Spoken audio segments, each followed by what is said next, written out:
জনাব এটিএম আজহারুল ইসলাম এখনো মুক্তি পাননি। যাদেরকে জুডিশিয়ালি মার্ডার করা হয়েছে তাদের জীবনকে কেউ ফিরিয়ে দিতে পারবে? একে একে সবাইকে বিদায় করা হয়েছে। একজন আল্লাহর বান্দা বেঁচে আছেন। এখন পর্যন্ত কেন তাকে বন্দী হাজতে থাকতে হবে? মনের এই কষ্ট থেকে আমি বলেছি যে আমার এখন আর বাইরে থাকার কোনো সার্থকতা নেই। আমি নিজেও এখন এর প্রতিবাদে জেলে যেতে চাই।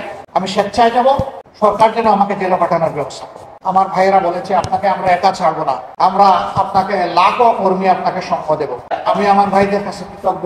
মিথ্যা মামলায় যত নেতৃবৃন্দকে আটক করা হয়েছিল একে একে সকলেই মুক্তি পেয়েছেন, কিন্তু আমাদের কলিজার টুকরা বাংলাদেশ জামাতে ইসলামের তৎকালীন ভারপ্রাপ্ত সেক্রেটারি জেনারেল জনাব এটিএম আজহারুল ইসলাম এখনো মুক্তি পাননি। কেন তিনি মুক্তি পাননি? জনতার দাবি তাকে এখনই মুক্তি দিতে হবে। তিনি মজলুমদের প্রতীক। এক এক করে আমাদের সমস্ত শ্রেষ্ঠ নেতৃবৃন্দকে তারা খুন করেছে।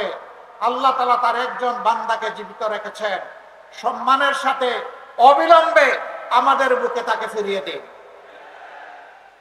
যদি গড়িমসি করা হয়, বাংলাদেশ জামাতে ইসলামী জনসম্পৃক্ত ন্যায্য দাবি সহ জনাব আজহারুল ইসলামের মুক্তির দাবিতে মাঠে নামতে বাধ্য হবে।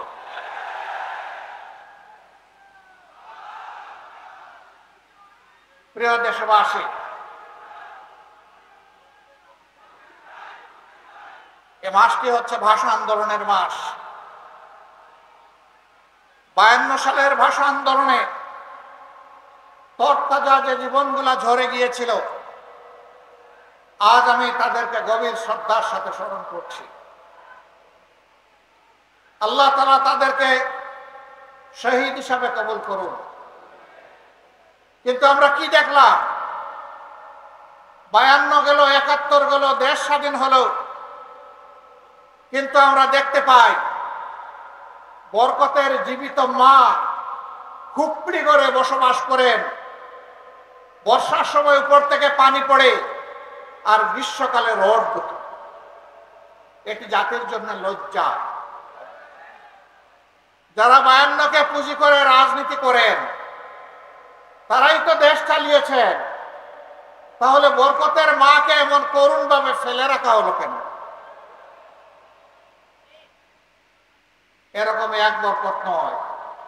ঘাটে ঘাটে যাদের জন্য জীবন দেওয়া বরকতেরা, বরকতের মায়েরা, সন্তানেরা, স্ত্রীরা সত্যিকার অর্থেই আজকে সমাজে উপেক্ষিত। আর যারা তাদের নামে রাজনীতি করেছে এরা জনগণের সম্পদ লুটে শুধু গত 15.5 বছরে বাংলাদেশ থেকে 26 লক্ষ কোটি টাকা বিদেশে পাচার করেছে। এ দেশকে তারা তাদের দেশ মনে করে না। সবগুলার খবর নিয়ে দেখেন, রাজনীতি করে বাংলাদেশে বউ বাচ্চিয়ে পাঠিয়ে দিছে বিদেশের মাটিতে। কানাডায় তারা বেগমপাড়া গড়ে তুলেছে। আমেরিকার বিশাল বিশাল এলাকায় তারা আশ্রয় নিয়েছে। এক একজন চুরের, লন্ডনের মতো সিটিতে 342টা বাড়ি থাকে এক চুরার। এইরকম চুরের খনিগুলা তৈরি হয়ে গিয়েছিল, আর বাংলাদেশের মানুষের সম্পদের খনি তারা লুট করে নিয়ে গেছে। এরাই আবার অন্যদেরকে চুর বলতো। এটা হলো চুরের মার বড় গলা। এখন মাও পালিয়েছে, চুরও পালিয়েছে। খালে বিলে, নদী নালায়, বনে জঙ্গলে। তার সাথে যারা আদালতে বসে আদালতের পবিত্রতাকে দুলিশ্বাত করেছিল, এক একজন নিরীহ মানুষ এক একজনের বিরুদ্ধে হত্যার রায় দিয়ে ওই রাতেই গিয়ে আবার টেলিভিশনের টক শোতে বসে গর্ব করে বলতো, আজকে নিজামীকে, কালকে গোলাম আজমকে, পরশুদিন সাইদিকে মৃত্যুদণ্ড দিয়ে এসেছে। এদের মধ্যে কেউ কেউ বলতো আমরা শপথবদ্ধ রাজনীতিবিদ। লজ্জা এবং ঘৃণা, বিচারকের চেয়ারে বসে যে রাজনীতিবিদ হওয়ার স্বপ্ন দেখে সে জাতির কলঙ্ক, বিচারক হতে পারে না। ও বন্ধুরা, আজকে তোমাদের রাজনীতি কোথায়? এখন যে দেখি না, মন বড় চায় তোমাদেরকে দেখতে, পাই না যে তোমাদেরকে। কোথায় গেলা রে জাতির বন্ধুরা?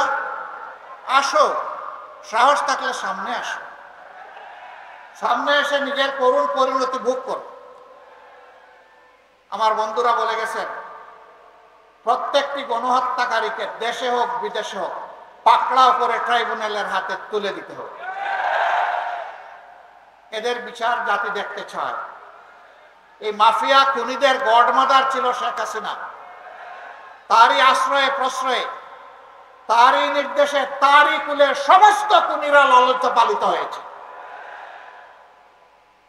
জাতি এদের বিচার চায়।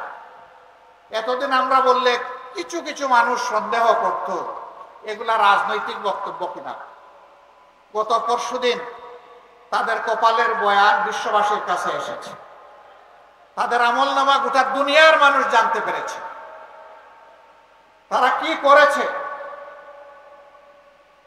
কোন অপরাধটা তারা করে নাই, সব কিছু বের হয়ে আসবে ইনশাআল্লাহ। আমার সম্মানিত ভাইরা, আমরা চাই অপরাধীদের বিচার হোক, কিন্তু আমরা এটাও চাই যে তাদের প্রতি সুবিচার নিশ্চিত করা হোক। তাদের কাউকে যেন অবিচারের মাধ্যমে কোনো কিছু করা না হয়। আমাদের উপর জুলুম করা হয়েছে, জুলুমের কষ্ট আমরা বুঝি, আর কারো উপর জুলুম হোক এটা আমরা চাই না। তবে আমরা বিশ্বাস করি তাদের অপরাধের যে হিমালয় তারা তৈরি করেছে, যদি সুবিচার হয় হিমালয়ের নিচেই তারা চাপা পড়বে ইনশাআল্লাহ।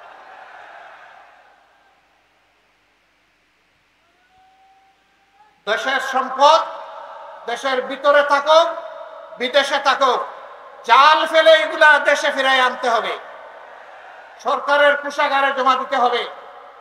বৈষম্যহীন ভাবে বাংলাদেশের উন্নয়নে এগুলাকে কাজে লাগাতে হবে। কেন বৈষম্যহীন বললাম? এর আগে যার বাড়ি যেখানে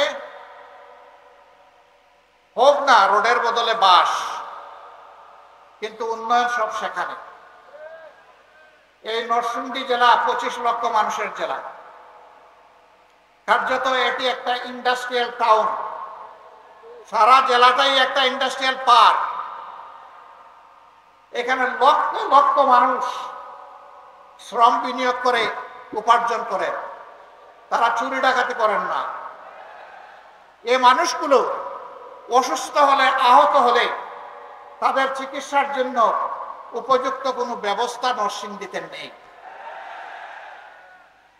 ঢাকা মহানগরীতে 4-5টা মেডিকেল কলেজ গড়া যায়, নরসিংদীতে একটা মেডিকেল কলেজ হতে পারে না? তাহলে এই মানুষগুলোকে হাঁসফাঁস করে ঢাকার দিকে দৌড়াতে হতো না। অনেক সময় ক্রিটিক্যালি ইনজিওর্ড অনেক মানুষ ঢাকায় যাওয়ার পথেই মৃত্যুবরণ করে, চিকিৎসাও তার কপালে জুটে না। আপনারা কি নরসিংদীবাসী একটা মেডিকেল কলেজ এবং হাসপাতাল আপনারা চান? আপনাদের সাথে আমিও চাই।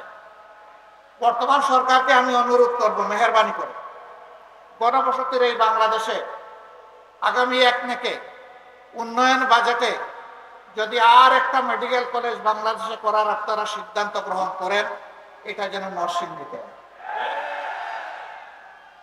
যদি আপনারা না করার চিন্তা করেন, আমি বলবো আপনাদের চিন্তা করা উচিত এবং পর্যায়ক্রমে এই ধরনের জেলা যেগুলো আছে যেখানে কোনো মেডিকেল কলেজ নেই, সেখানে একটা করে মেডিকেল কলেজ গড়ে তোলে। আমি এটা বলতে পারবো না 3 উপজেলার যে জেলা সেখান থেকে ইউনিভার্সিটি নিয়ে অমুক জায়গায় দিয়ে দেন। আমি এটা বলতে পারবো না মেডিকেল কলেজ ওখান থেকে সরাই নিয়ে আসেন। আমি বিশ্বাস করি ওইটাও বাংলাদেশের অংশ, ওখানে থাক। না হয় কিছু ডিসপেরিটি হয়েছে, বৈষম্য হয়ে জনগণের টাকা ওখানে সব নিয়ে ডাম্পিং করা হয়েছে। তারপরে আমি ওই এলাকার মানুষকেও সম্মান করি, থাক ওখানে থাক। কিন্তু যারা বঞ্চিত, বঞ্চিতের দিকে যেন এই সরকার প্রথমে নজরটা দেয়। আমরা জানি তাদের মেয়াদ দীর্ঘ নয়, অতি অল্প সময়ে তাদেরকে সব কাজ গুছাতে হবে, খুনিদের বিচার করতে হবে, প্রয়োজনীয় সংস্কার সাধন করতে হবে, তারপরে একটা সুষ্ঠু নির্বাচনও দিতে হবে। এই তিনটা দাবি আমার দাবি নয়, এটা জনগণের দাবি।